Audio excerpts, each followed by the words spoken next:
In this short tutorial, you will learn how to turn off swipe text on an iPhone. Swipe text, also known as slide to type, allows you to type by swiping over the keys on your keyboard instead of tapping each key individually. While some people find this feature helpful and convenient, others may want to completely turn it off. To get started, open up the Settings app on your iPhone, scroll down a bit, and tap General. After that, scroll down again, and tap Keyboard.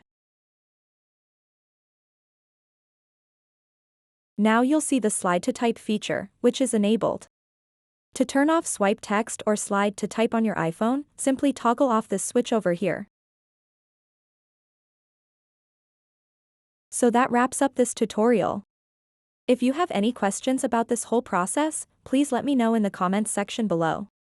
And if this video helped you out, please give it a big thumbs up and subscribe to this channel for more tutorial videos like this one. Thank you so much for watching and have a good day.